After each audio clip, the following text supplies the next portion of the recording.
우리가 세상을 살다 보면 시련도 있고 고난도 있고 아픔도 있습니다. 이 삶의 운동장이 기울어질 때 참 당혹스럽지요. 또 가정이 어려워질 때, 공동체가 어려워질 때, 갈등이 표출될 때, 침체할 때, 대립될 때, 또 특정인들이 반성경적인 행동을 할 때 참 당혹스럽고 곤혹스럽습니다. 이럴 때에 그 문제로부터 피하고 도망가는 사람이 꼭 있습니다. 그런가 하면 아예 포기해버립니다. 풀어가려고 하는 의지도 없습니다. 될 대로 되라 하는 거지요.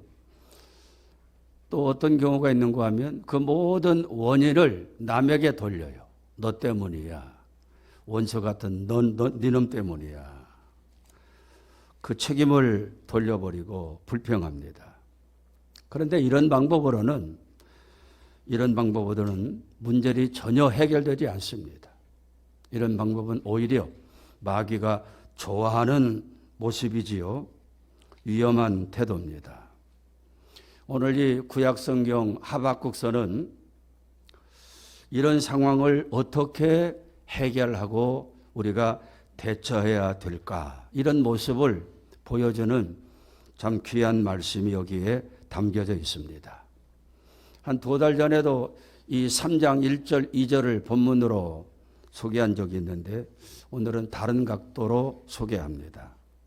하박국이라는 이름은 끌어안다, 껴안다, 그런 뜻입니다. 허그라 그래요. 허그. 이 허그를 잘해야지 잘못하면 뺨쓰다고 얻어맞습니다. 남이 친하다고 남의 여자를 남편 보는 앞에서 끌어안다가 따고 맞는 일도 내가 한번 본 것 같아요. 포옹한다, 끌어안는다, 이런 뜻입니다. 뭐가요? 하박국이. 이름 그대로 어려운 일이 오고 문제가 왔을 때, 갈등이 표출될 때 그것을 포기하거나 밀어내거나 이런 모습이 아니라 오히려 그 문제를 끌어안고 씨름하는 사람, 이게 하박국입니다. 집안에 걱정거리가 있을 때 그 문제를 껴안고 하나님 앞에서 씨름하는 사람, 기도로 씨름하는 사람, 이게 하박국입니다. 직장이나 일터에 걱정거리가 있을 때 그 문제를 끌어안고 씨름하면서 풀어내려고 몸부림치는 사람, 이게 하박국입니다. 교회가 풀어야 될 문제가 생겼을 때 그것을 끌어안고 풀어내려고 몸부림치는 사람, 이게 바로 하박국입니다. 십자가 지는 사람, 이게 하박국입니다. 사명을 감당하기 위해서 몸부림치는 사람, 하박국 같은 그런 사역자들이지요. 사랑하는 여러분, 저와 여러분의 이 말씀 가운데 우리도 하박국처럼 끌어안고 씨름하면서 풀어가는 사람이 되어야 되겠다, 이런 고백이, 결단이 있어지기를 축복합니다. 할렐루야. 하박국 선지자가 활동하던 시절은 국가적으로 매우 암담하고 어두운 시절이었습니다. 유다 왕 여호야김 시대였습니다. 유다 왕 여호야김은 악한 왕이었고 나라를 망친 왕이었습니다. 예레미야 36장 26절 이하에 보면 하나님의 사람이 안타까워서 하박국을 찾아와서 성경을 읽어줍니다. 이 당시의 성경은 양가적으로 만든 두루마리 성경이었습니다. 그걸 펼쳐놓고 읽어주면 이 왕이 그 성경을 빼앗아서 칼로 찢어가지고 불에 던져버립니다. 하나님을 무시하는 교만의 절정이 하나님을 두려워하지 않습니다. 이런 왕을 하나님은 절대로 그냥 두지 않습니다. 몇 차례 회개하고 돌아오기를 기다리고 또 선지자들을 보내어 말씀을 듣게 했지만 귀도 막아버리고 읽어주는 성경조차 찢어서 불살라버리는 이 왕, 하나님을 무시하고 도전하고 이런 악한 자를 하나님이 드디어 심판합니다. 바벨론의 느부갓네살 왕을 통해서 심판합니다. 유다 왕 여호와김은 그의 나라를 결국 하나님의 심판에 의해서 뺏기고 비참해집니다. 기원전 605년에 느부갓네살 왕이 유다를 침공합니다. 나라를 쑥대밭으로 만들고 성전도 훼손시키고 이 교만한 여호야김 왕을 사로잡아서 쇠사슬에 묶고 바벨론으로 끌려갑니다. 전쟁 벌어지요. 이때 그 유명한 다니엘과 그의 세 친구 사드락, 메삭, 야벳느고도 포로가 되어 끌려갑니다. 이런 상황을 지켜보고 있는 하박국 선지자가 하나님 앞에 나가 기도하는 것입니다. 이미 나라는 기울어졌고 성전은 훼손됐습니다. 안타까운 현실을 바라보면서 하박국이 기도하는 겁니다. 하나님, 잘도 참으셨습니다. 많이 참으셨습니다. 하나님의 심판과 진노를 당하는 것은 당연한 일입니다. 하오나 하나님, 진노 중에서라도 긍휼을 잊지 마옵소서. 이 백성의 선함이 있고 공로가 있어서가 아니라 하나님의 긍휼하심을 바라보며 기도합니다. 이 백성을 긍휼히 여기시고 불쌍히 여기셔서 수년 내에 부흥케 하옵소서. 진노 중에서라도 긍휼을 베푸시고 주의 일을 수년 내에 나타내시옵소서. 이게 하박국이었어요. 그렇습니다. 골치 아프고 힘들고 어렵다고 도피하고 낙심하는 사람들 앞에서 역사는 절대로 회복되지 못하는 것입니다. 침체되는 것입니다. 불평하고 원망하는 사람들 앞에서는 계속 그 삶이 무너질 뿐입니다. 그러나 자기 문제를 끌어안고 현실을 끌어안고 슬퍼하며 그 모든 상처를 끌어안고 흐느끼면서 울 수 있는 사람. 그렇습니다. 하나님, 제가 이렇게 됐습니다. 제 때문이 아닙니까? 저놈들이 저렇게 자식들이 삐뚤어지는 것도 제 탓 아닙니까? 제가 탕자처럼 살았으니 이런 매 맞는 것도 너무나 당연한 일입니다. 이렇게 제 삶이 꼬인 것도 당연한 것입니다. 슬픈 마음으로 하나님 앞에 엎드려서 울면서 부르짖는 백성, 거기에 사는 길이 열리는 것입니다.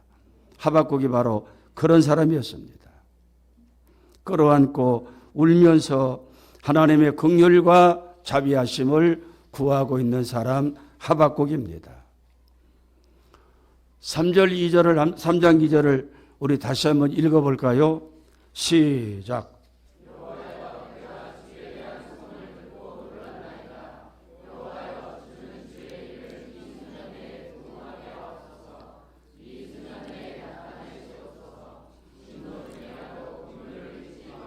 할렐루야. 부흥을 이야기합니다. 나라는 다 망해버렸는데, 다 끌려갔는데, 성전도 무너졌는데, 예루살렘이 쑥대밭 되었는데 그 자리에서 부흥을 이야기합니다. 부흥은 영어로 리바이벌이라고 얘기하지요. 리는 다시 한다, 다시. 바이벌은 살아난다, 그런 뜻입니다. 다시 살아나게 해주세요. 이 부흥이라는 말 속에는 우리가 잘 아는 것처럼 네 가지 깊은 의미가 있습니다. 소생 따라합시다. 소생. 쇠했던 것이 다시 살아나는 것입니다. 그 다음에 회복. 회복 따라합시다. 회복. 잃어버린 것을 되찾는 것입니다. 여러분은 무엇을 잃어버렸습니까? 세 번째는 재생 따라합시다. 재생. 쓸모없는 것을 고쳐서 다시 사용하는 것입니다. 마지막은 부활입니다. 부활. 다시 살아나는 것. 이 민족이 다시 일어설 수 있도록, 내 가정이 다시 회복될 수 있도록, 기울어진 내 믿음이 다시 살아날 수 있도록. 하박국은 세상 사람들이, 주변 이웃이 얼마나 우리를 조롱할까, 그게 두려웠어요. 여호와 하나님을 섬기는 백성으로 온 주변 나라에 소문나고 있는데 저렇게 망하다니, 꼴 좋다, 예수 믿는다고 하더니만 저 모양 되었으니 꼴 좋다, 조롱했을 겁니다. 그게 견딜 수 없는 아픔이고 슬픔이었습니다. 하나님, 오래 참으셨지요. 우리가 이런 꼴 당하는 것이 당연하지만 믿지 않는 자들이 우리를 이렇게 조롱하고 있사오니 하나님, 진노 중에서라도 긍휼을 베풀어 주어서 부흥을 앞당겨 주시고 부흥을 이루어 주시옵소서. 부흥을 노래하고 부흥을 기도합니다. 그것도 수년 내에. 여러분, 이 말씀 가만히 보면 수년 내에 부흥케 하소서, 수년 내에 나타내시옵소서, 수년 내에가 두 번 나와요. 오늘을 살펴보면 수년이 아닙니다. 가장 빠른 시일 내에, 가장 빠른 시일 내에 회복시켜 주시고 재생시켜 주시고 부활시켜 주시고 살아나게 하옵소서. 우리 민족을 어쩌면은 2023년도가 저물기 전에 그 모든 것들을 회복시켜 달라고 하는 기도인지도 모르겠습니다. 성도 여러분, 우리가 살고 있는 이 세상, 지구촌, 우리나라, 우리 사회, 우리 가정을 보세요. 온전한 가정 별로 없는 것 같아요. 심각합니다, 이게. 또 나라는 늙은이로 채워져 가고 있습니다. 북한은 여전히 핵을 만들고 위협하고 있습니다. 뉴스를 통해서 들려오는 세상 돌아가는 모습을 보면 끔찍합니다. 누가 누구를 죽이고 뭘 하고 어떻게 사람이 태어나서 저럴 수 있을까? 너무 끔찍해요. 도덕과 윤리는 땅에 떨어지고 젊은이들은 길을 쓰지 못하고 침체되어 있고 교회는 쇠퇴되고 있습니다. 코로나의 깊은 그 수렁에서 아직도 한국 교회는 살아나지 못하고 있습니다. 이러한 때에 어디선가 부흥의 파도가 밀려오면 참 좋겠다. 아멘 아닙니까?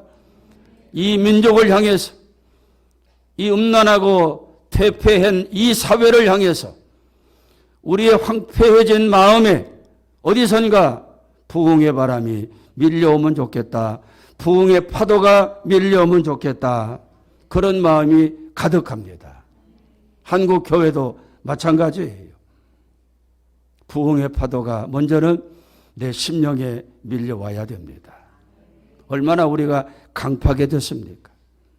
얼마나 이기적입니까? 믿는다 하면서도 믿는 자의 모습이 없어요. 우리의 심령에 부흥의 파도가 밀려와야 되고, 가정에 밀려와야 되고, 생업에도 밀려와야 되고, 교회도 부흥의 파도가 밀려와야 됩니다. 수년 내에 부흥케 하옵소서.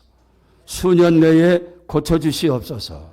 수년은 빠를수록 좋은 것이십니다. 마가복음 9장 23절에 보면 주님이 말씀합니다. 시작. 예수께서 이르시되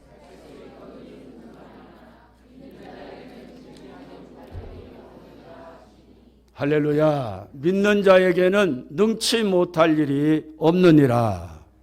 하나님을 신뢰하고 기도하며 믿는 자에게는 불가능이 가능해지고 침체된 것들이 회복되고 우리는 하나님이 하시면 된다는 이런 신념과 믿음이 있습니다. 그 하나님께 기도하고 말씀에 순종할 때 되는 역사가 일어나는 것입니다. 여러분, 서핑하는 거 보셨습니까? 파도 타기. 저 미국 캘리포니아 그 해변가에 또 하와이라든지 이런 쪽은 서핑 문화가 굉장히 발달되어 있습니다.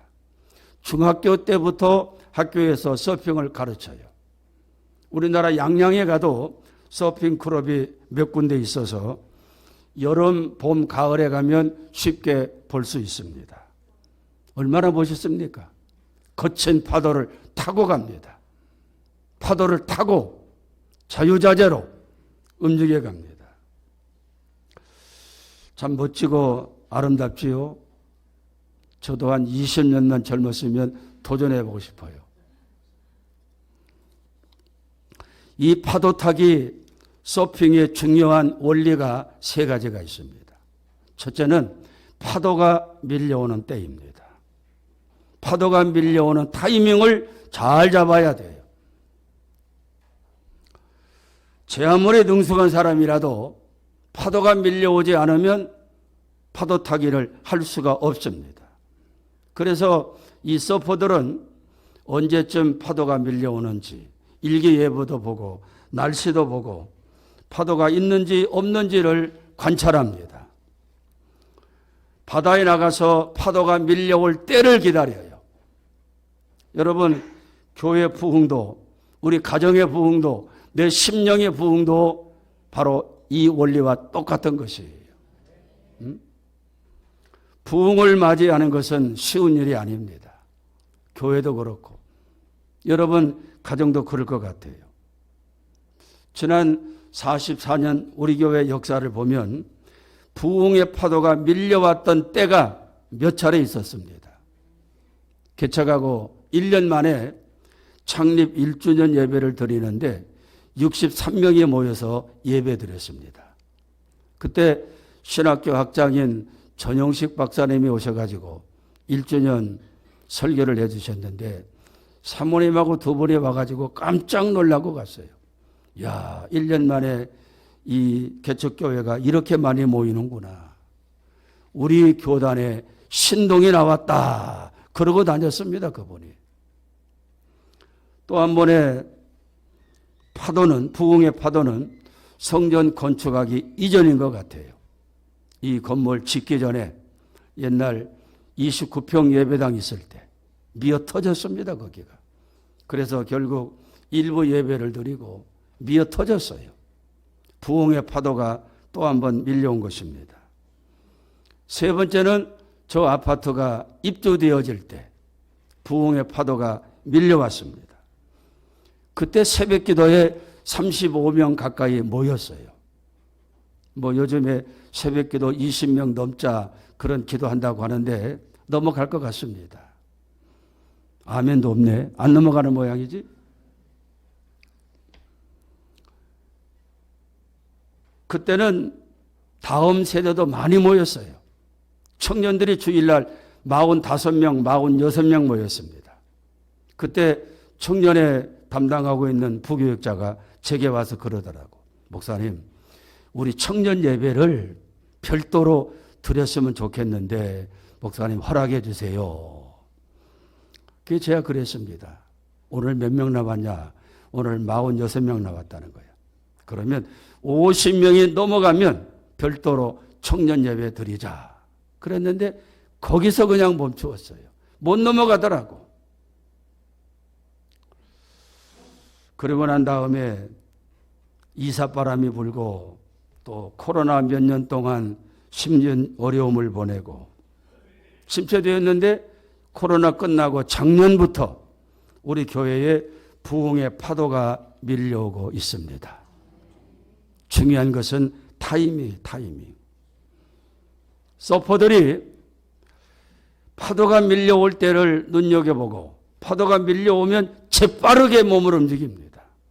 달려가서 그 파도 위에 보드, 널판지를 올려놓고 그 위에 잽싸게 올라탑니다.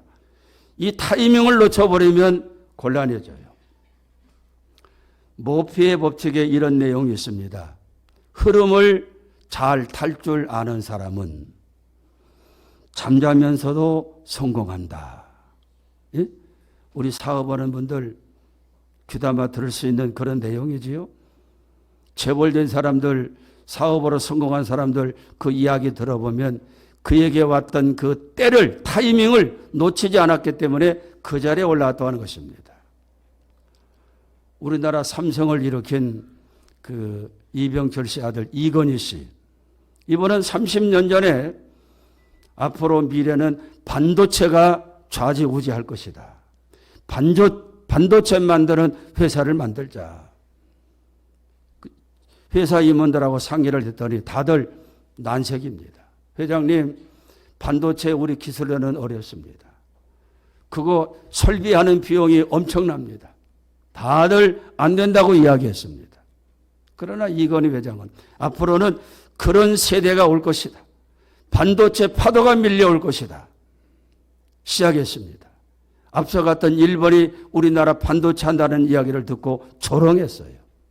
그런데 10년, 20년 만에 일본을 능가하고 지금은 삼성 반도체가 대한민국을 먹어 살리고 있습니다. 그 파도가 밀려오는 타이밍을 잘 붙잡아야 돼요.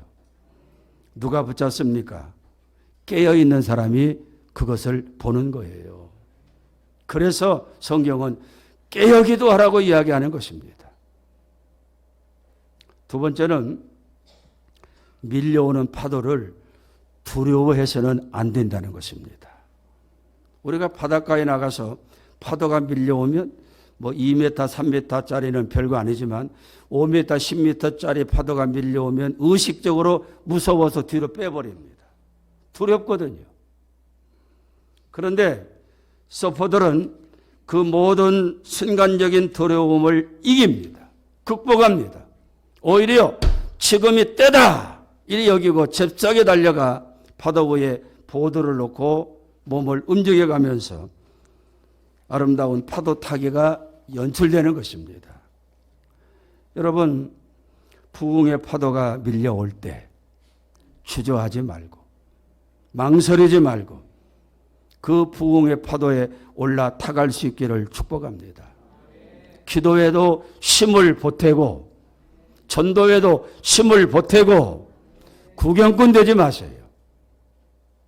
11월 5일 115 VIP 초청주의를 준비하고 있습니다.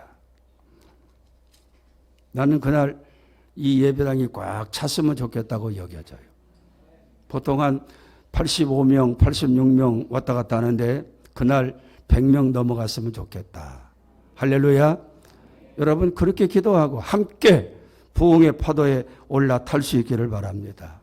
구경꾼 되지 말고 어떻게 하나 구경꾼 되지 말고 구경꾼은 상이 없는 것입니다. 운동장에서 뛰고 달리는 선수들에게 상이 있는 것이지 관중석에 앉아 구경하는 구경꾼에게는 상이 없어요. 두려워하지 말고 함께 부흥의 파도를 타고 부흥의 주인공으로 서가기를 주님으로 축복합니다. 마태복음 14장에 24절 한번 읽어보고 설명하지요. 14장 24절 시작.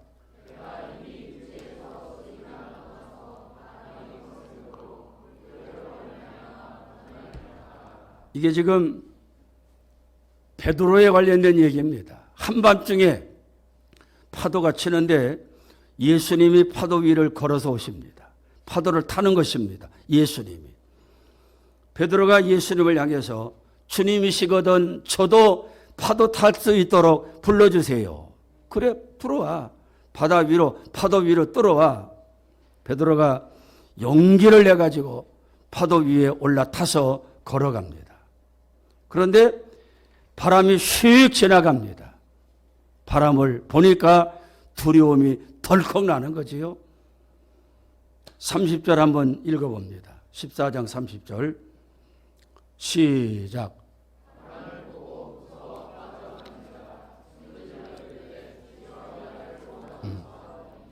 베드로는 바람을 보았어요.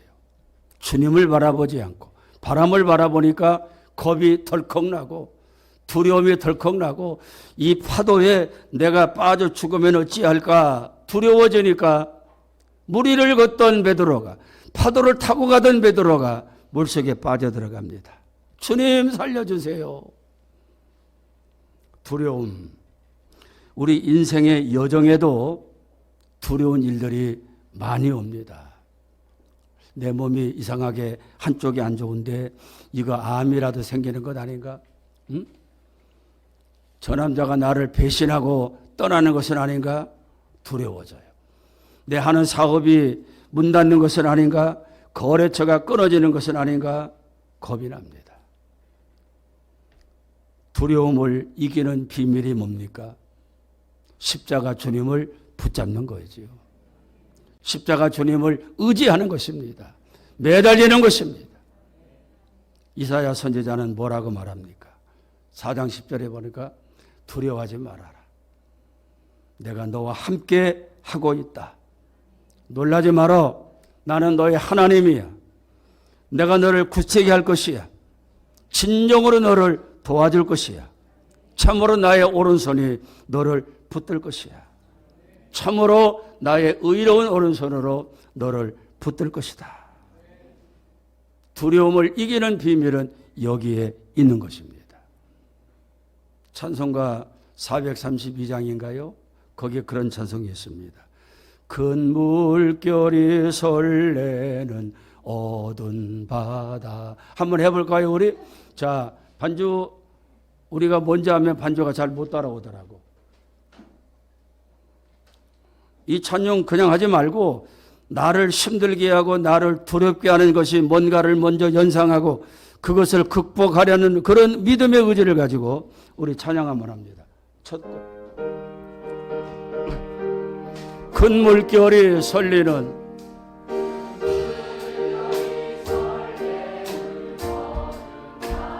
저 등대에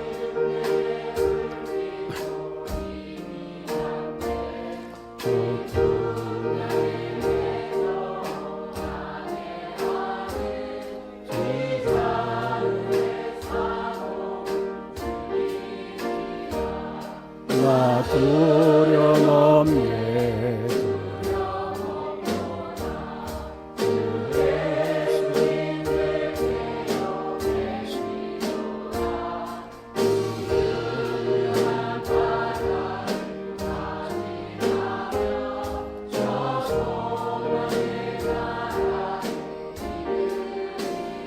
나 두려움 없네. 두려움 없도다. 계시도다. 영영한 바다를 다 지나며. 아멘. 나 두려움 없네. 나 두려움 없네. 두려움 없도다. 주 예수님 늘 깨어 계시도다. 바다 다 지나면 나라 이르리라. 두려움이 싹 가시지요. 십자가 주님 부여잡고 거친 파도를 헤쳐나가는 저와 여러분 되기를 축복합니다. 마지막은 아름다운 서핑이 되기 위해서는 균형을 잘 잡아야 돼요. 중심을 잘 잡아야 됩니다. 밀려오는 파도 시간을 맞추어서 그 위에 널빤지를 올려놓고 보드를 올려놓고 재빨리 파도에 탔으면 그 다음은 흔들리는 그 보드 위에서 중심을 잡아야 됩니다. 손을 펼쳐서 중심을 잡고 다리에 힘을 주고 몸을 굽혔다 폈다 하면서 중심을 잡아야 10m도 가고 20m도 가고 100m도 가는 것입니다. 여러분 신앙생활 하면서 중심 잘 잡기 바랍니다. 가정주부라고요? 중심 잘 잡으세요. 헛된 길로 가지 말고. 가장입니까?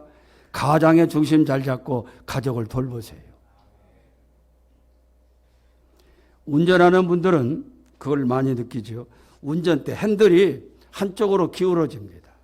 나는 반드시 가고 싶은데 자꾸만 핸들이 기울어져 가지고 옆길로 가요. 정비소 가면 두 가지 이야기를 합니다. 하나는 뭡니까? 타이어가 잘못됐습니다. 바람이 빠졌던지, 그 다음에 또 한 가지는 뭡니까? 바란스라 그러죠. 바란스. 휠 바란스에 차를 얹어놓고 그걸 조정해가지고 기울어지지 않도록 자동차가 균형을 잡아가도록 그렇게 손질을 해줍니다. 인생 파도 타기도 마찬가지고 부흥의 파도 타기도 마찬가지입니다. 균형 잡아야 돼요. 건강하려면 음식도 골고루 먹어야 됩니다. 단백질도 먹고 계란도 먹고 야채 과일도 먹고 고기도 먹고 운동도 하고 이게 그래야 건강해지는 거지. 한 가지만 먹어가지고 건강이 유지되겠습니까? 교회 생활도 마찬가지입니다. 교회 안에는 마르다 형이 있고 마리아 형이 있습니다. 마리아 형이 있고 마르다 형이 있어요. 예수님이 나사로 집에 신방 갔더니 예수님 오셨다고 집안에 잔치가 벌어집니다. 마리아는 예수님이 오셨다는 말을 듣고 그냥 예수님을 쫓아다니면서 예수님 입에서 무슨 말씀이 나올까 그것만 바라보고 그 예수님을 떠나지 않습니다. 말씀을 듣습니다. 그러나 마리아는 부엌에 가서 음식을 만들고 굉장히 바빠요. 교회 봉사하는 타입 중에 마리아 형이 있고 마르다 형이 있습니다. 마르다 형은 행사 중심의 성도들이에요. 기도하는 것 뒷전입니다. 예배하는 것 뒷전이에요. 봉사하는 것. 그러나 마리아는 봉사도 중요하고 섬기는 것도 중요하지만 먼저 중요한 것은 예배, 기도, 말씀 듣는 것. 우리는 마르다 형입니까? 마리아 형입니까? 마리아 형은 기도 모임 안 빠집니다. 예배 늦는 법도 없어요. 그런데 마르다 형은 예배, 기도는 뒷전입니다. 무슨 행사한다 그러면 달려가서 팔을 걷어붙여요. 이게 균형을 이루어야 돼요. 그래야 건강한 교회 생활, 아름다운 성도의 모습이 되는 것입니다. 저는 그렇게 생각합니다. 밑바탕에 말씀과 기도가 깔려지고 그 위에서 봉사를 하고 사역을 하고 가끔 보면 교사들 중에 그런 교사들이 있어요. 예배 시간 별로 관심 없습니다. 기도하는 것 별로 관심이 없어요. 그런데 아이들하고 어린이들하고 시간 맺는 것은 안 빠지고 나와서 뭐를 합니다. 기분으로 하는 거죠. 그거는 감정으로 하는 것이지요. 분위기로 봉사하는 것입니다. 그게 얼마나 가겠습니까? 무슨 능력이 나타나겠어요? 기도하고 말씀으로 다져진 다음에 그 위에서 마르다처럼 봉사하고 섬기는 것. 균형을 잡아야 돼요. 독수리가 날개치고 올라갈 때에도 좌우 팔이 날개가 중심을 잡으며 멀리 올라가는 것입니다. 전도했으면 기도하고 기도했으면 말씀 읽고 이게 사도행전에서 이야기하는 아름다운 교회 모습입니다. 사랑하는 여러분, 지금 우리 교회는 부흥의 파도가 밀려오고 있음을 우리 스스로가 자각하고 여러분들이 거기에 동참할 수 있기를 축복합니다. 그 널빤지에 함께 타고 나가자는 것입니다. 함께 기뻐하고 함께 감사하고 함께 즐거워하고 구경꾼 되지 마십시다. 두려움을 떨쳐버리고 균형 잡힌 신앙생활로 부흥의 파도를 함께 올라타서 하나님의 역사하심을 함께하는 이런 은혜가 있기를 축복합니다. 문제가 오면 하박국처럼 끌어안고 씨름하면서 풀어가려는 사람, 저와 여러분이 하박국 되시기를 축복합니다. 주여, 오래 참으셨습니다. 우리 민족이 이렇게 매맞는 것 너무 당연한 일입니다. 그러나 하나님 긍휼을 여기셔서 수년 내에 부흥케 하시고 주의 일이 나타나게 하옵소서. 병든 육체에, 망가진 우리 가정에, 우리 생업에 이런 부흥이 일어나게 하옵소서. 오늘 이런 은혜가 임하기를 주의 이름으로 축원합니다. 할렐루야. 우리 말씀 붙들고 기도하겠습니다. 다 같이 기도합니다.